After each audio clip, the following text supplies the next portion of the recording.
This is Infosec Decoded number 90, Infected Brain. And we're starting with Alan, who has information about Apple's Chinese suppliers. And then again, maybe not. Are you there, Alan? I'm not hearing any sound from you, Alan. Perhaps your voice is gone. Well, let me go on to mine and we'll come back to Alan when he gets his voice working again, because Alan uses Linux, which is why nothing ever works. Boy, some people might hate me for that, but it's true.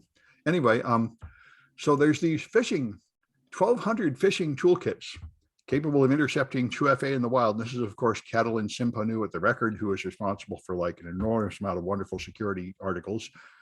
So these academics found all these phishing toolkits, and a lot of them are just based on the dual use tools that we use in security research, like Evil Gen X and so on.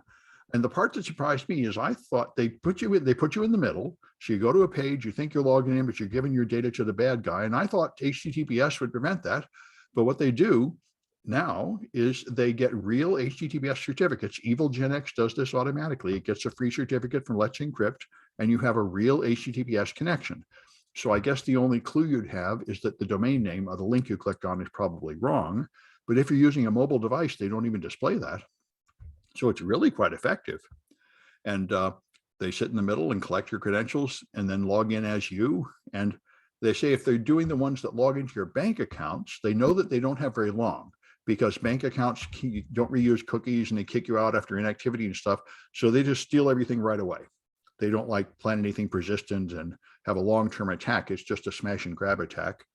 But anyway, it's very dangerous, and it works even if you're not using SMS-based two-factor authentication, because they're just stealing your credentials right from you attempting to log in. So I think your only defense is to not go to a URL that came from an untrusted source, like an email or something. But many companies do still email people statements saying you have to do something about your account, click on this link in the email. And they really shouldn't be doing that. So I think this is pretty dangerous, and I really don't know what good defense people have against it.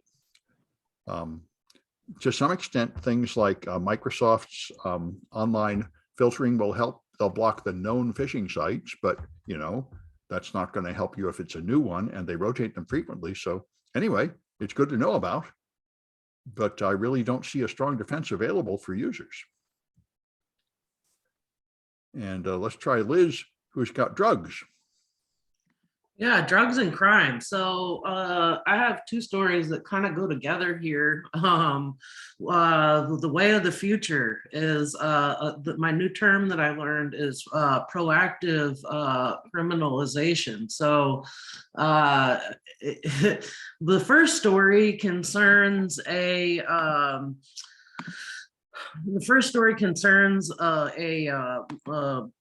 an algorithm that has been written to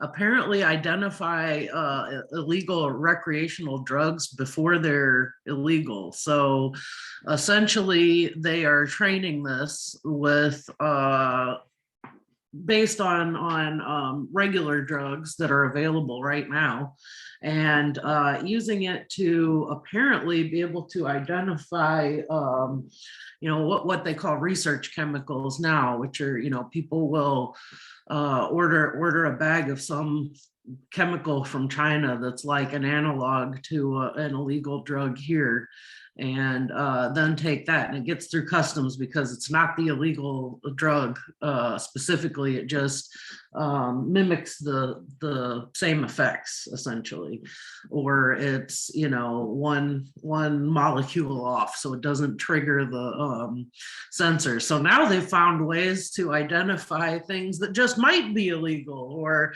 might be similar. And are they monitoring chat, or are they somehow getting the chemical formulas of things, or what? Well, I think that is easy enough to do for existing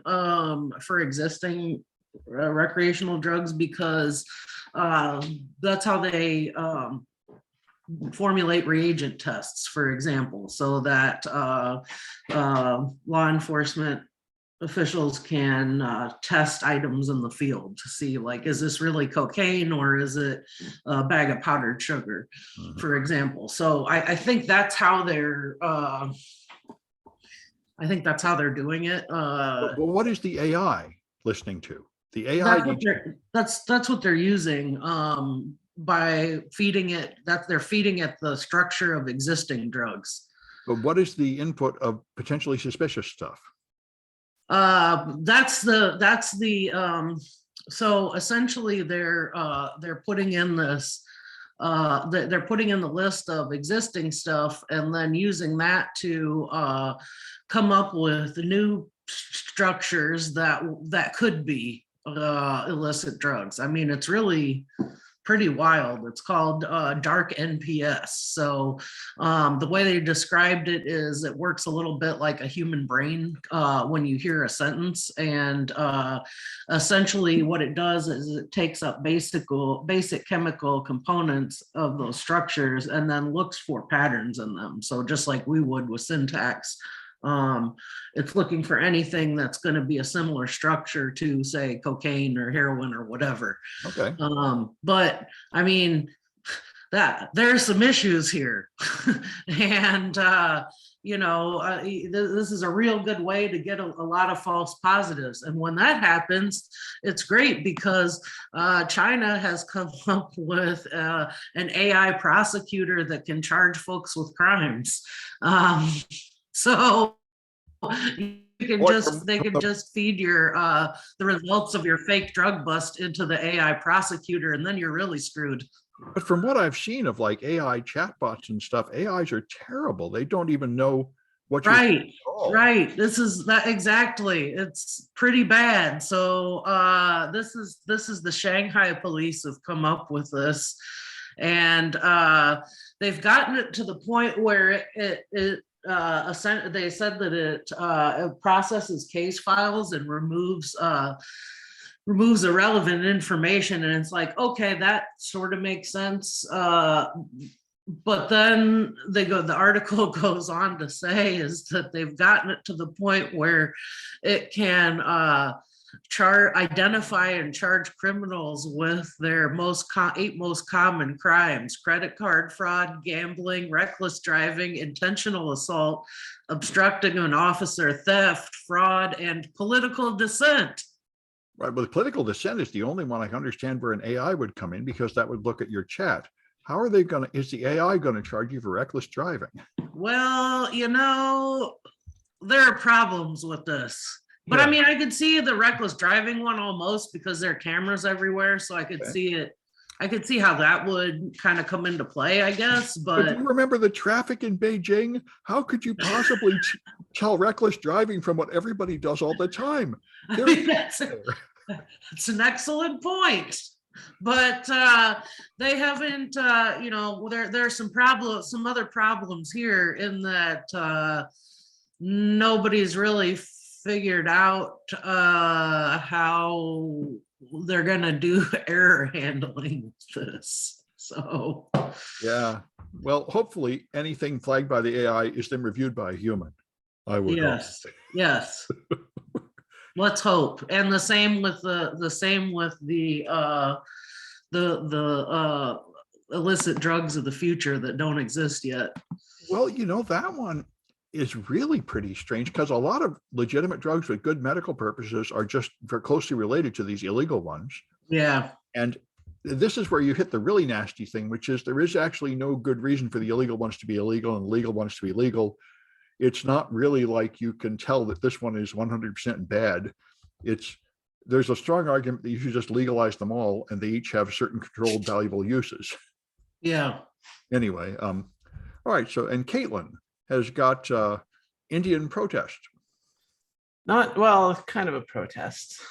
I wish there were more protests.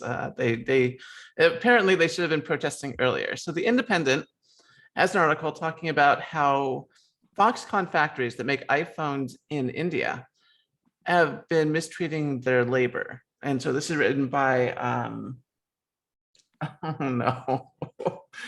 Sudrashan Varadhan and A. Anathanala, uh, Anathalascmi, and Ahmed, thank you, Ahmed Faratha. So, all right, I got through it. Excellent. I wanted to give them credit because this is a really awesome article talking about the plight of workers in India. So Apple and I should say Foxconn. Foxconn delivers the chips and assembles the iPhones for Apple, and they have factories all over the world, particularly in places where labor is cheap. And that should give you an idea about how they view their labor and labor practices and what they're looking for in their labor. So they set up a factory in India, and apparently it is absolutely terrible. The women there have been forced to like sleep in these small bunks together in unsanitary conditions. Like the toilets don't flush, they don't have running water, and these are meant to be sort of like all in one. Like you live here and you work here. It's like the old factory towns. So you would also get food there, and the food apparently had like worms in it, and apparently a bunch of them got very sick. Yeah. And yeah, right now the plant has been closed down. Apple has said, we're not going to work with you anymore after these came to light. But it's important that people understand that the industry that we work in, that we operate in, that we even participate in, because a lot of us do have iPhones. They are doing these, they are abusing people, is basically what I'm saying. And it's important for us to recognize that and do whatever we can, however little, however much, to advocate for change, because it's not okay to treat the people that, make the iPhones, in such a horrible manner. I, for one, am willing to pay an extra $10 if it means that the people making the product are not eating worms. Yeah. And I think this is going through Congress and stuff. They're trying to block certain practices in China and such. I think this is a good move forward. Well, I mean, it's good to come to light. I hope something more comes of it. I mean, it's tricky because we're dealing with international law. So it's easy for us in America. And I've been to American factories before, and they're nice. I mean, they're boring. Everyone's sitting next to each other, not talking, just working on their thing. But it's a nice, clean facility. Yeah. No one's getting sick. Everything looked fine. Except during COVID, they were totally getting sick. Oh, well, that's a good point. I mean, I would assume they'd be wearing masks. They'd be the meat packers were forced to work, and they all got sick. And they, I was talking about electronic factories here in our area. Yeah, maybe the electronics people were okay, but a bunch of our people were also working under unsafe conditions. Yeah. I don't know much about the meat packing industry. I'm somewhat of a vegetarian, not because I dislike eating meat, but because I really hate vegetables. So. Oh, and you want to suffer. I want the vegetables to suffer. Yes. Oh, there you go. All right. Anyway, yeah. Well, Alan, have you got your mic working? I don't know. Have yes. I? Sounds like you have. It's a miracle. Yeah. So you've got Many more thanks. information about Chinese suppliers too. Yes. In fact, Kaitlyn's story dovetails quite nicely with my story because The Independent and Wayne Ma have a story on Apple's relationship with the Chinese government and a formerly tiny supplier known as Luxshare, which is not tiny anymore because it is very rapidly taking on more and more orders from Apple and taking away orders from Foxconn, which of course is the company that operates this plant in India that has terrible labor practices. This is a big story because it turns out that Tim Cook, CEO of Apple, has signed an agreement or has pledged to the Chinese government to invest $275 billion US dollars into Chinese operations. This is part of an understanding between Apple and China that Apple will help Chinese industry or companies develop their capabilities, their technologies, etc., And in return, Apple will continue to have access to the Chinese consumer market, which apparently accounts for about 20% of Apple's global sales. Unfortunately, this article in the Independent, or excuse me, in the Information is behind a paywall, so I can't read the whole thing. But it does sound like between this $275 billion agreement between Apple and the government of China and Apple's shift towards Luxshare, this is actually an area of great concern to not just Foxconn, but to other Taiwanese vendors, electronics vendors that Apple uses, because it does represent a major shift in spending, but it also has geopolitical consequences. Of course, China has been working its way up the supply chain, and this would represent a major, major step up the supply chain. And indeed, Apple is sending people over to Luxshare to train people up, so that they train the company up so that they can supplant Foxconn. And well, you know, Taiwan is a small country. It has only, what, 35 million people or so, and it has been in a rather precarious position because of Chinese aggression from time to time. So if the economic engine of Taiwan is threatened, further threatened, then that might have very serious consequences for the country's viability. Yeah.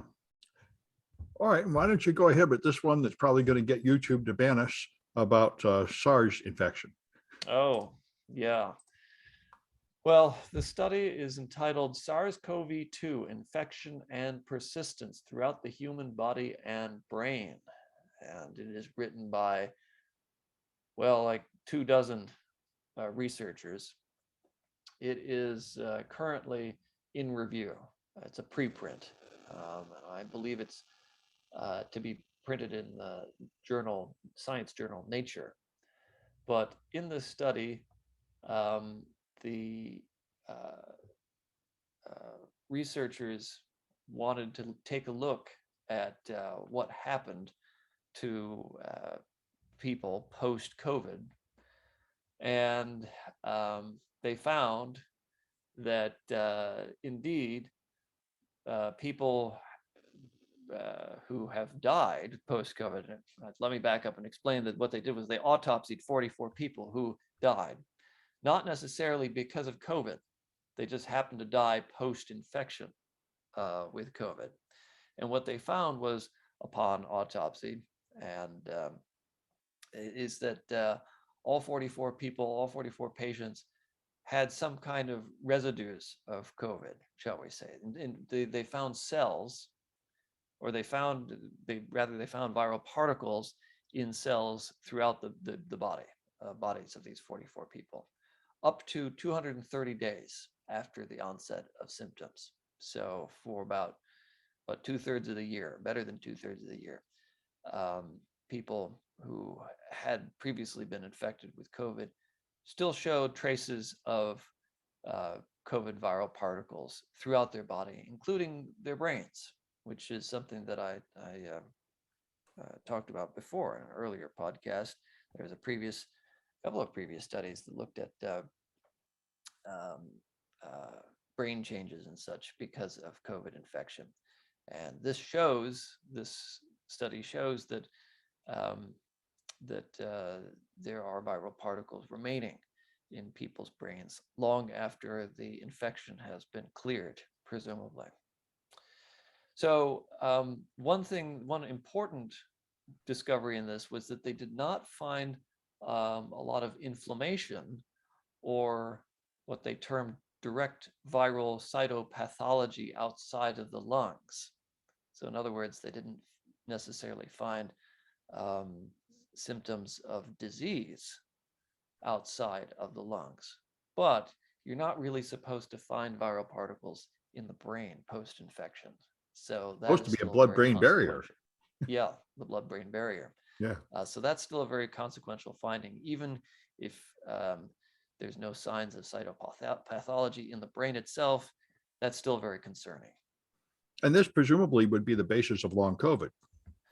Well, possibly, yes, because it shows systemic infection and an ongoing infection. And so that may partially explain why some people suffering from long COVID find that their symptoms improve after receiving vaccinations. Yes. And it also means, that COVID is really to be avoided. That's why this Omicron is spreading like crazy. Yeah. And a lot of us are trying to even avoid getting Omicron, even though that's really tough. Yes, and it's bizarre, frankly, that so many political figures and public health figures are treating it as if it's an inevitability, and that people should just go ahead and get it over with and move on with life, as if getting it's going to solve everything. Well, I think it might actually. I think the point of Omicron is it will infect all the Republicans that refuse to take the vaccine and effectively act as their vaccine. So they're just choosing a more risky vaccine. Well, the only problem with that is that it's not really a very good vaccine, because as we've seen, people who have been previously infected with other variants like Alpha or Delta are now coming down with Omicron. Well, they are, but I would guess that they don't get as sick, although I think the data is not clear yet. Right, exactly. It does appear that being previously infected has some kind of protective effect, at least for the acute phase of the infection. So, and really the vaccine doesn't stop you from getting infected either. Well, with a booster, it's 70% effective against symptomatic infection. Yeah, so it helps you. Pretty good. But the main thing it does is prevent hospitalization and death, just like previous infection. So, right. And I mean, this is the point with the polio vaccine too. They used the one that caused you could infect other people. So even people that didn't get inoculated would catch this polio-like disease, and therefore it would get to the whole population. So in a way, Omicron might be our friend. Well, we can hope, but as this study points out, that anyone who has some kind of a COVID infection, and presumably this goes for somebody who's vaccinated too, there's still some kind of systemic infection, long-term systemic infection, and crossing of the blood-brain barrier. Yeah. Another thing I hear people talk about is what are the long-term consequences going to be? We might be for years and decades suffering the consequences of all this COVID, even if it goes away. Right. Which is why some disability advocates and long COVID advocates have been calling this a mass disabling event. Yes, apparently so. Yeah, all right. So the medical recommendation of this podcast is for everyone to go out and get Omicron because it's not a big deal. There you go. You're trying to get us canceled again. But we've discovered that statements like that don't bother YouTube at all. So this is how we're going to stay up. I just make outrageous statements and YouTube will leave us alone. After Alan does actual research, looks at studies that are coming out, I just make outrageous statements and YouTube will leave us up. So there we go. Go consume all of your pet's heartworm medication right now. Yeah, there you go. All right. Well, anyway, this one has been going around the education story for a while. So in California, there were some teachers who formed like a club for trans and LGBT friendly people to talk. And by law, you do not need to tell parents when students join a club. And so these teachers then went to a teaching conference and were recorded in a session they'd asked not to be recorded. And they said, you know what I did was I totally spied on what they were doing on Google. And if they were looking up trans friendly conferences on Google, then I would quietly suggest you should join our gay club. And you can tell us the secrets you wouldn't want to tell your parents. And so this is exactly what right-wing parents have been very, very afraid of. The teachers are making our students gay. They are picking them up and without our permission and without our knowledge, telling them things that we don't want them to hear. Teachers say, we're just helping people who are being abused at home find a safe environment to express who they really are. And maybe I'm just funny like this, but to me the thing that jumps out right now is that why is anyone spying on those students' search? Well, that in fact was a big issue that came up You can see the information security line, and it turns out that they were using the classroom computers, and it has some monitoring, so you can make sure they're not going to porn sites or something. So you can just look up and see what they've been doing on those computers. I mean, I get that they're doing it for a good purpose, but I still don't think it's okay to sort of, that could really lead to some very uncomfortable situations for students who aren't ready to discuss that part of their lives yet. I just couldn't imagine doing that as a teacher.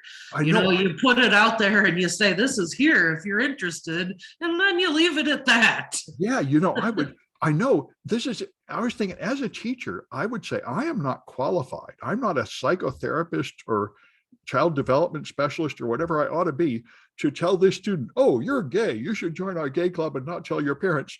I say, I don't think I'm qualified to make that judgment.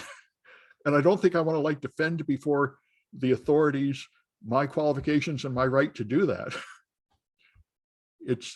I'm sure it's interesting. I'm sure both sides think they're doing the right thing for the kids, but everybody is mad as a sack full of wet cats now.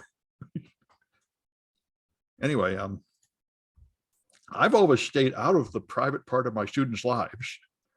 I don't see myself as saving them from making the wrong decisions. I'm just here to teach technical stuff. On the contrary, I've always had the opinion that mistakes can be good. What you really want to do is teach kids to learn from mistakes, not to not make mistakes. I'm not sure how that relates. Well, I mean, basically what I'm saying is that if you don't agree with what a student's doing for whatever reason, it's not necessarily in the child's best interest for you to interject or do something about it. Well, yeah. But I think this is the thing, which is exactly what the right-wing people are afraid of and getting mad in the red states, is that these parents have a savior complex and they think are saving our kids by teaching them stuff that we don't want them to do and hiding it from us. It's just what you're afraid of. With kids, I send my kids to your school and you turn them against me.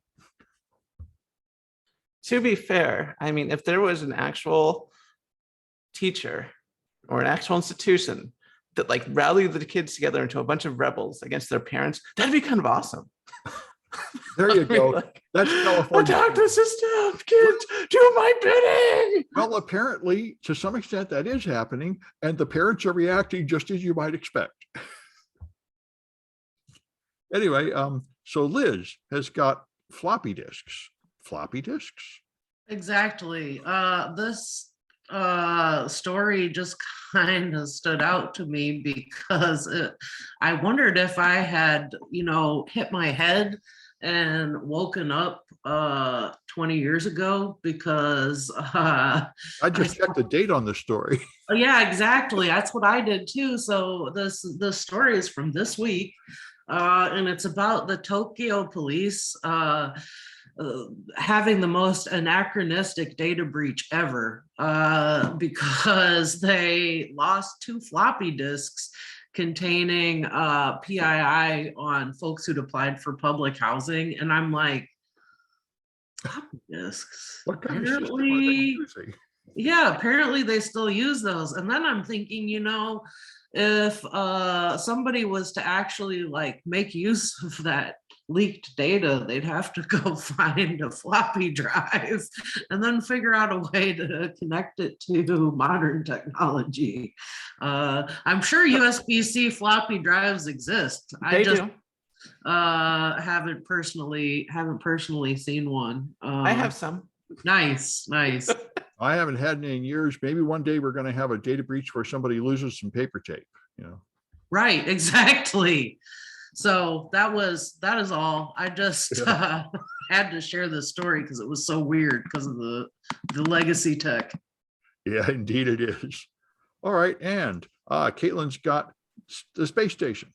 The space station, yes, not our space station, the Chinese space station. So the copy space station, the wannabe space station. Oh, shade.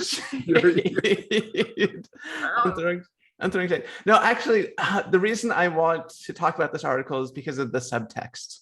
So the Associated Press has an article about how China is mad at Elon Musk because Elon Musk Starlink satellites, and there are a lot out there, apparently they're claiming that it forced their space station to make a maneuver to avoid them, which I find very interesting because I was actually looking at the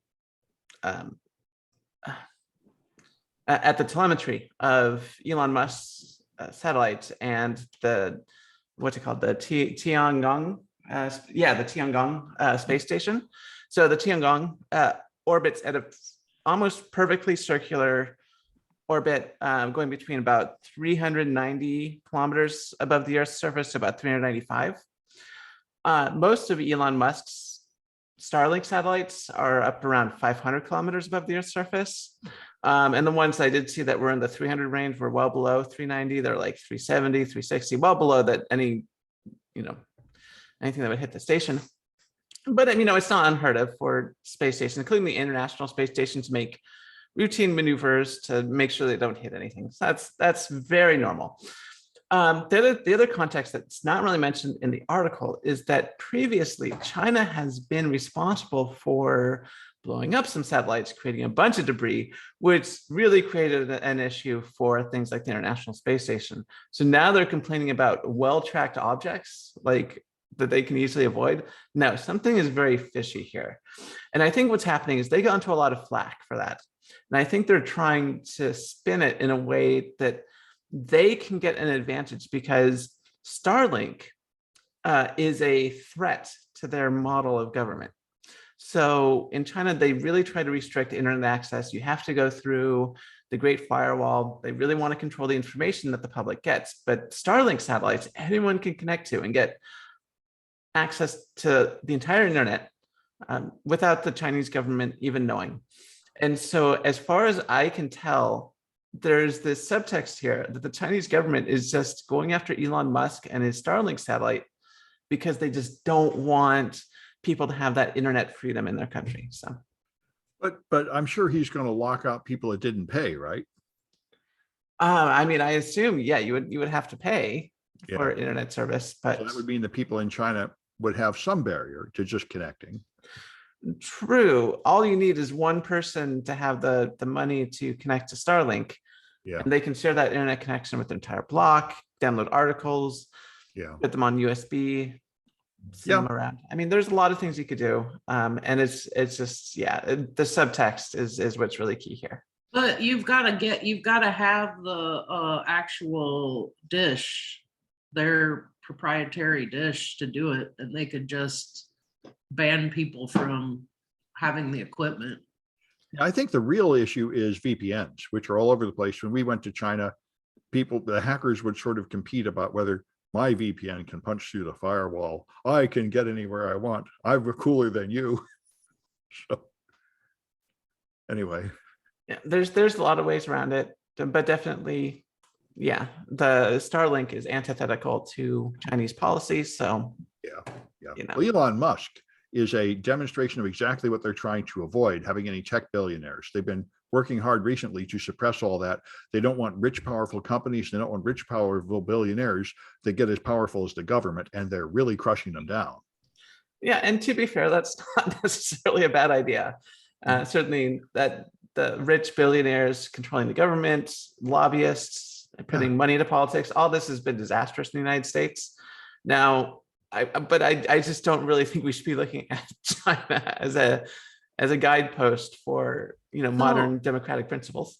Something I wondered about this isn't this a common problem on space stations, like having to avoid satellites, space junk, etc.? It is. It is very routine to plot a course correction, even if you think that the probability of getting hit is very low. You still want to do it anyway, just because the consequence of getting hit is so high. Yeah.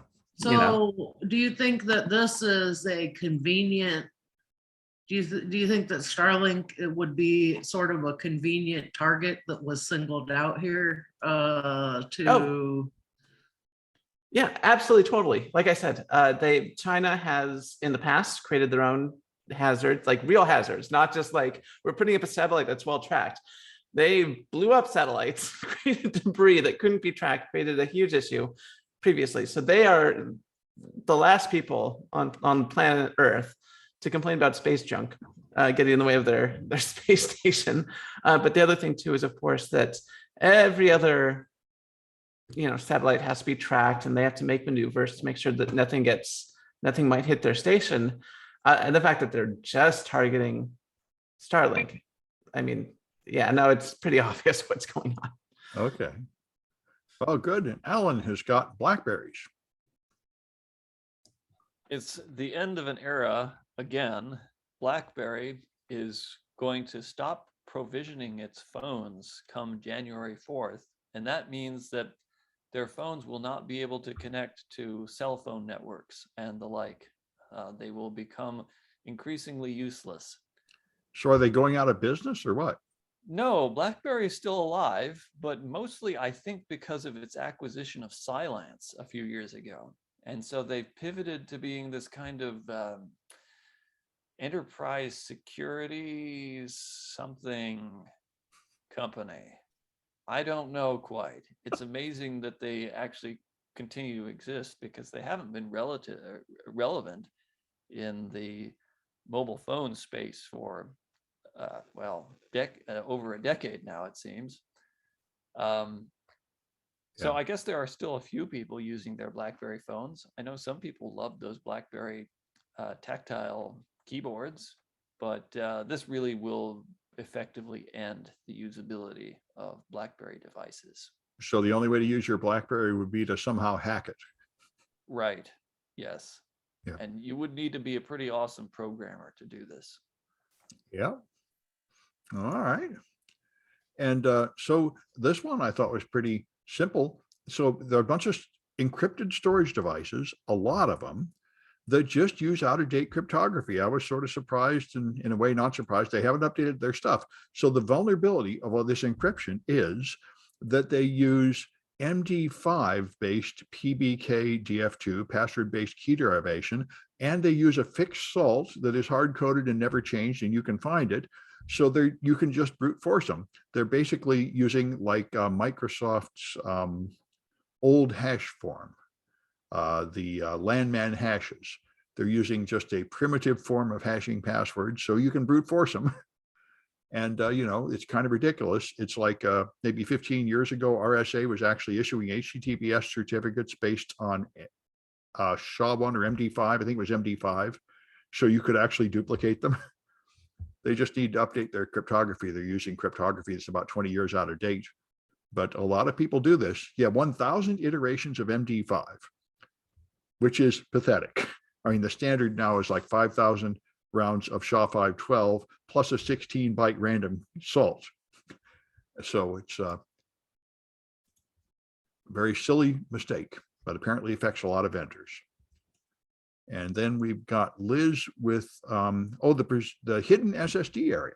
Yeah, this is kind of neat, actually. So it's a paper that was written by some Korean security researchers, and I thought that it was very interesting. Essentially, this attack is based on it focuses on SSD drives, and SSD drives implement a technology that's sort of like it's sort of an elastic buffer that is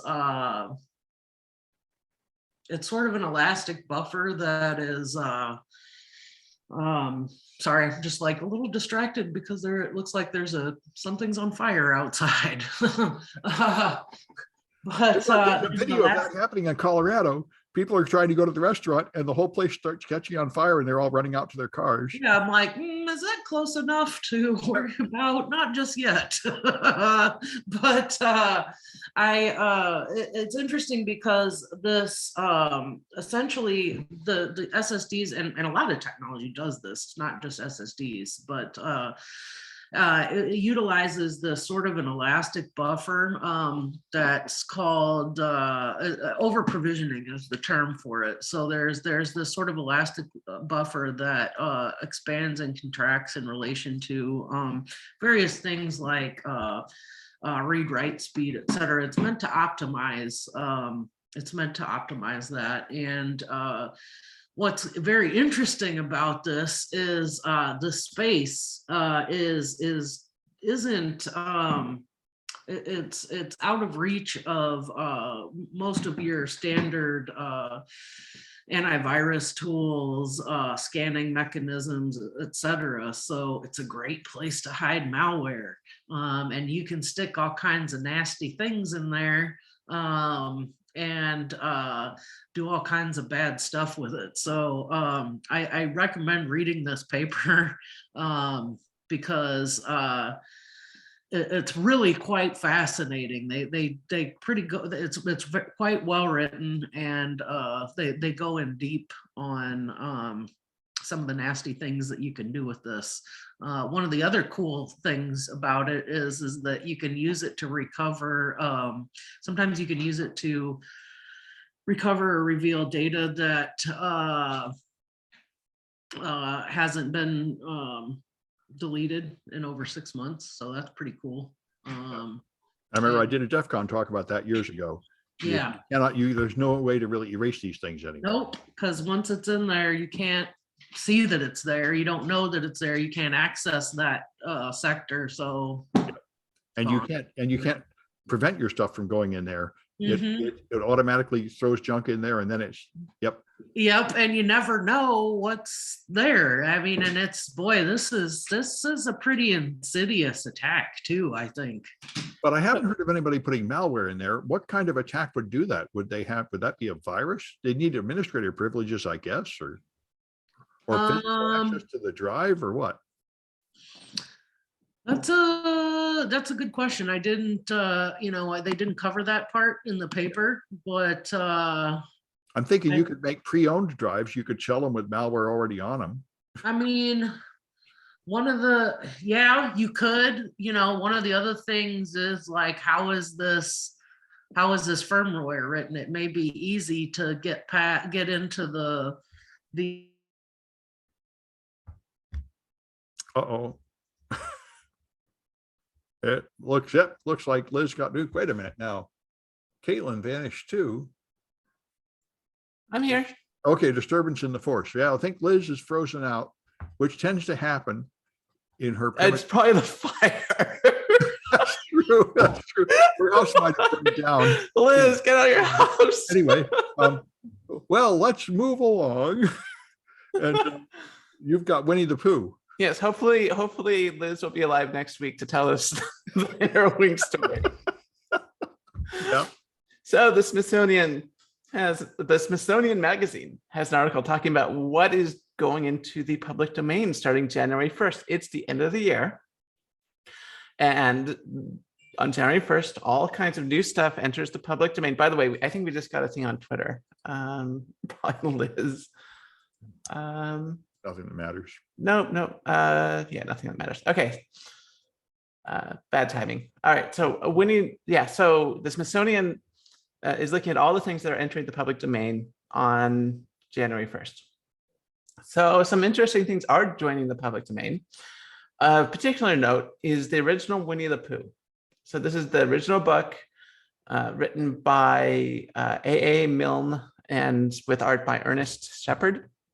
So you still cannot use Disney's Winnie the Pooh, unfortunately, but you can totally copy the art and make your own Winnie the Pooh stories based off the original book. So, I mean, that's pretty awesome. That's pretty tempting. That is really tempting. And it's totally legal. You can publish it too. Like you can publish anything in the public domain you have access to. So, and actually this is really good for people that want to learn to write, because it can be hard to develop your own characters. It is much easier to take already developed characters and we'll weave them into a story. So Winnie the Pooh being open to the public is fantastic. Fanfic. No, it doesn't even have to be fanfics anymore. This can be an authentic next Winnie the Pooh novel that you publish on Amazon or Yeah. wherever, like make it into a book, steal the artwork, whatever. You're good. You're good. So that's awesome. There's some movies coming out in public domain. So even though the public domain has been kind of stretched out, Disneyfied for a long time, we're actually starting to get some interesting movies. One of them is Battling Butler, which was Buster Keaton movie, silent film, but that is going into the public domain. So if you want to watch Battling Butler, you can do it all year round. Make copies for your friends. Movie theaters can show it anytime they want now. They don't have to pay royalties or anything. The other one, this is kind of interesting, is Don Juan. So Don Juan is a movie, and it was one of the first movies to have a soundtrack.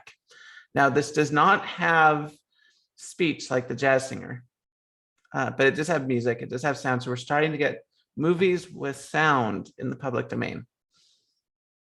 So that'd be good. Well, good. Yeah. All right. And I think the last one I've just thought, there's Redline malware, which steals the password out of the password manager in your browser. And they show it infects your machine, and then it just goes to your browser and dumps out the passwords. And so people are saying, isn't that password protected? And of course it's not while you're logged in. But I think the same thing would be true of a password manager like LastPass. Only a password manager that forces you to enter your master password every time you fetch something would protect you from this. But anyway, the immediate application of this particular malware is that it steals it from browser storage. But I don't understand what about third-party password storage would prevent it either. So anyway, and Liz is back. You had another story about view source. Yes, I'm back. And so you did not burn down. Well, no, but it looks like it's still on fire. Very interesting story that came up recently, and this is something that we talked about, I believe, here on the podcast earlier on, where a reporter had viewed, who had essentially done an HTML view source on a school website, and reported some vulnerabilities. They'd seen that, and I still can't imagine. I can't imagine. I still think it's pretty disgusting what happened here, in that this reporter found that essentially this website exposed the social security numbers of several teachers. And so they told that before they ever reported it or anything like that, the reporter did very responsible disclosure, told the state, hey, you've got something pretty bad here, so you better fix it. And then they gave them a chance to fix it, and they fixed it. And then after it had been fixed, then they reported the vulnerability. So, I mean, you really can't ask for better than that. Turns out that the governor was really peeved by this, and essentially accused this reporter of hacking. We thought, okay, well, that's stupid. This will go away. He'll certainly realize how foolish this is, and then drop the charges, and this will cease to be an issue. Not so. This governor is doubling down on stupid, and has decided to really go after this reporter for hacking. And we'll see. I mean, even an FBI agent said, look, this isn't hacking. Your database was misconfigured. You guys screwed up. We have proof. There's no, it's not. This wasn't a hack. There was no network intrusion. Like, calm yourself. And even that's not good enough when the FBI put it out there. So they're really going after this reporter for being a hacker, and it's going to be interesting to see how it shakes out. Yeah, well, in the grand scheme of things, this might be good because it'll set a legal precedent. Yes, hopefully. All right. Well, I think that's it for this one, and we'll be back on Tuesday. All right. Oh, wait, someone's here. Well, yeah, but sorry.